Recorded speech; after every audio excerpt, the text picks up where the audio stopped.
This is Bumper to Bumper, the car show. Drive in anxious and cruise out confident. With the best automotive information for your vehicle. And now your hosts, Matt Allen and Dave Riccio. Well, good morning, everybody, and welcome to another edition of Bumper to Bumper Radio on this beautiful Saturday, October morning. My name is Matt Allen. Along here with me is Dave Riccio, and together every single Saturday we are your KTAR car guys at 11 o'clock.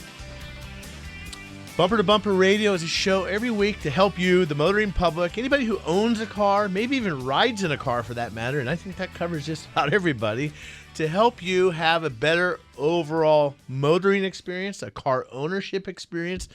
Maybe it's a car buying experience. Whatever experience it is that you're having with your car, we'd like to think we can help you do that and have a good one. If you'd like some help, you can get involved with the show at 602-277-5827. It's 602-277-KTAR. And if you like to text, you can do that at 411-923. You can find us every other day of the week at bumpertobumperradio.com. Send us a message if you like. Maybe you got a show topic or something you want to hear us talk about. That's a good place to get that message to us. So, Dave, talking about cars, I saw an article the other day that said the majority of new car financing is done for 84 months. 7 years. It's because their cars aren't cheap. They're not giving these things away. I was shocked. Well, I was shocked at that.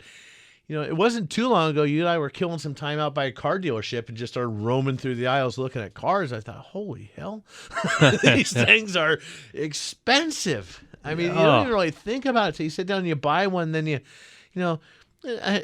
you might be a Hyundai or something. I see a Kia, nice Hyundai or Kia advertised, nice car, $25,000.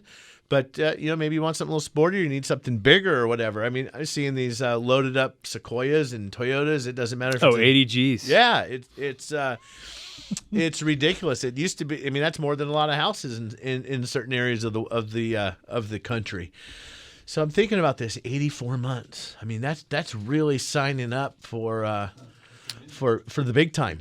Well, and that's a long time, and you don't want to burn that sucker out before your payment books burn up. You know what I mean? And it happens though. That's the thing, right?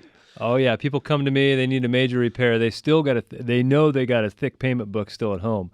They got a long way to go on that sucker, And so, for me, when I think of this topic, because you're reading over your shoulder there, that 54% of the cars that are used are financed. Yeah. So people are buying used cars, financing those. New cars is 80% of the new cars sold are financed. 90% of the new cars sold.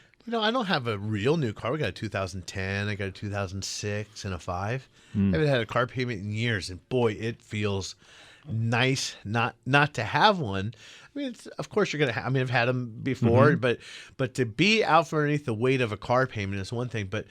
But we've got to, if we're going to sign up for that, you got to think about the way you're going to take care of that car. And we've talked in the past about budgeting.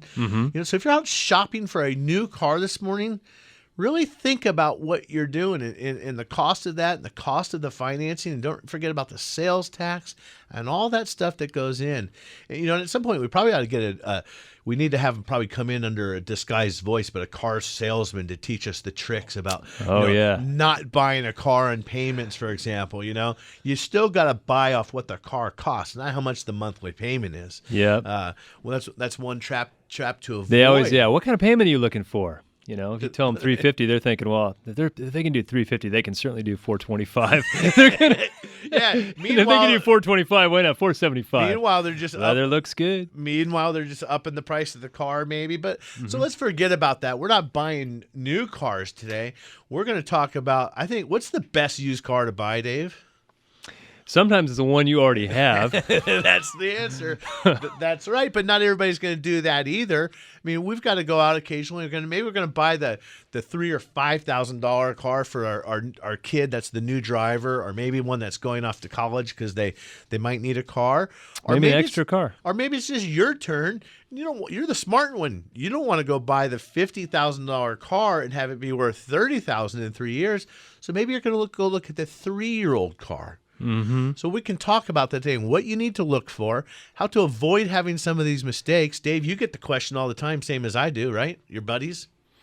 Well, as far, Or, what car to buy? well, what car to buy, or tell me about, and then they show up. You tell them which cars to stay away from, and they show up with that one. Yeah. Or you tell them, no matter what, you got to get the car checked. Let us check the car out before you buy it. And they show up, hey, what do you think about this new car? You're like, well, it's a piece of garbage. Don't you see these hood lines don't line up? And there was a host here that we worked on his cars and stuff, and he really wanted to buy this truck. And he'd send me all these Craigslist ads. What do you think of this one? I'd say, nope, doesn't add up. What do you think of this one? Nope, doesn't add up. Well, he finally gets tired of that, and I get tired of it too. And he finally shows up to my shop with this really pretty-looking Ford F-150. And he goes, man, check this thing out. I got such a good deal on it. I got money left over so we can fix everything that's wrong with it, right? So I jump in the car. I start it up, man, and it feels like it's running on 6.5 cylinders. Blah, blah, blah, blah, blah, blah, blah. And I'm like, he goes, what do you think? He's all giddy. And I'm like, it's kind of like when you're looking on your buddy's baby. He's like all proud. It's his new baby. You look at it and it's ugly. But you don't dare say anything. And you even hide your wince. You kind of like don't let him see it. But it's like, you can fix that, right? I hope so. Yeah, anything you got, we can And fix. then I'm driving across the parking lot and I hit the brakes and the brakes pulsate real bad. And I'm only going 10 miles an hour. He's like, you can fix that too, right? I'm like, yeah. But he couldn't have got a good enough deal on this truck. At the end of the day, it was the only vehicle I never could fix. Right. Because it was hacked up so bad. It's happened to me before. You just kind of get worked up. You get your eyes set on something. It's like that new puppy. You can get the first puppy you see, right? Maybe it's a bad idea. Pump the brakes a little bit. And you want to look around. I mean, I saw an article the other day too. I didn't read it. I just saw the headline said Carfax or somebody says, Bumper sticker knowledge. I saw the headline, but oodles 450,000 flood damaged cars out there on the road. And Kerry saw it too. He didn't read it either, but he saw it. All we need is headlines in this country. Yeah, that's right. So they're out there. I don't think we see as much of that stuff here in Phoenix, although we had some cars get toasted in the rain. I would have bought one the other day from they ship them over, but get them through the auctions. But they're not all necessarily bad. But so you got to take the car to the shop, and you need to get it checked out.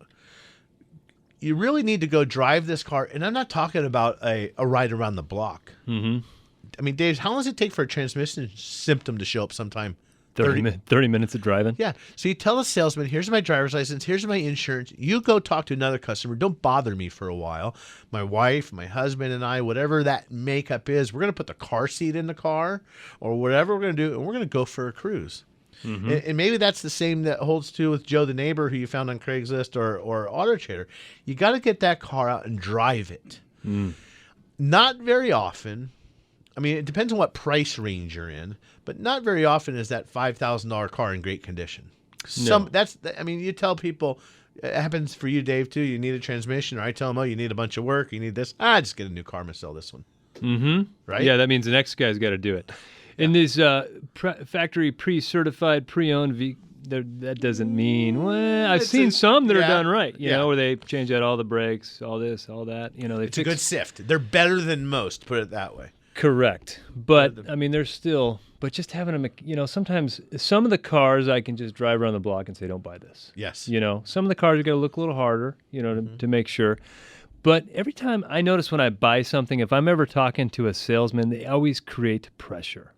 They always just create pressure. Like, oh, I got to do this now or something's going to go wrong. So I just say, hey, listen, buddy, if there's pressure, then it's the wrong deal for me. Mm-hmm. So I'm already feeling pressure, so it might be the wrong deal for me. Maybe I better go on. Oh, wait, when you watch them all of a sudden back off. You do have time. If it's kind of hard to get your $2,500 or $3,500 car over to your mechanic to check it out before you buy it. Because they go quick. You're not going to expect a whole lot out of a car like that. But if you're going to invest, buy a $10,000, $15,000, $20,000 used car, you can spend $40,000 on a used car. Heck yeah. That is a big purchase. Certainly worth having your mechanic check that out. Well, and I think some of the things that help you stay in the driver's seat, no pun intended there, is have your own financing. Buy it cash on the barrelhead. Well, not even that. You can go to your credit union or go to the bank. Yeah, What do I but you gotta qualify for? check. You don't need to give all your personal information to this guy selling you the car because he's got the goods on you now. Mm-hmm. If you know how much you can afford and you've run a couple different scenarios out, heck, you can go on Google and type in auto loan calculator. It's not that hard. If you Right. can't figure that out, you probably shouldn't have a driver's license. and so know what you can afford. Know what the sales tax is in your town or your city or wherever you are, that 8.3 or 8.9 or whatever it is, and run out some scenarios. So as you're shopping for these cars and understanding how much you can afford or can't afford or want to put down and what the sales tax is, that's a good way to be in control as far as I'm concerned. Well, and I think that's a theme that always comes up is as far as, we can be proactive about maintaining a car. We can be reactive. We can be proactive about buying a car, or we can be reactive about buying it. You want to be in the driver's seat when you go to buy a car. So you don't want to be in a pinch last minute. You should have a game plan with any vehicle that you own. How many more years am I have this car? How many more, when you're thinking about it, it even affects how you maintain the car. But you have to have a plan. Otherwise, you just kind of, whatever happens, happens. Yeah. I mean, and you can have a savings plan for your new car. There's not a lot that should be happening with your car and in your life that is a big surprise. Like, hello, oh my gosh, Christmas is here already. Can't believe the car broke down. Yeah, it's got 100,000 miles on it. That happens. Yeah, oh my gosh, Christmas is here. Yeah, it's been on the 25th the last however many years. Umpteen, whatever. So, but hey, have a plan, and then you're not under stress, you're under pressure. And what do you do when you're under stress and under pressure? You Bad make decisions. bad choices. So we can break this down. One of the bad choices that happens often is I see people buying batteries on the side of the road. Apparently, there's these battery delivery companies that come out and put a crummy battery in your car and get you off the side of the road, but then you got to go back to them every time. But batteries is one of those things where you can be proactive or you can be reactive. The reaction is, hey, you get in your car to go somewhere important and click, nothing happens, or you don't even get the click. So you can get a battery ahead of time. Make sure your battery is being checked every time you go into the shop. And if you do need a battery, get yourself a good Interstate battery. They're a coast-to-coast battery. They have a good 2-year free replacement warranty, and they're prorated up to 60, 72 months on some cases. The Megatron Plus. They sound impressive. Anyway, when we come back, we're taking your phone calls at 602-277-5827, 602-277-KTR. Whether you got a noise, whether you got a car you're looking at purchasing, whether you got a vibration, whether you got the anomaly of a weird check engine light that pops up every now, we can help you with all that and more at 602-277-5827.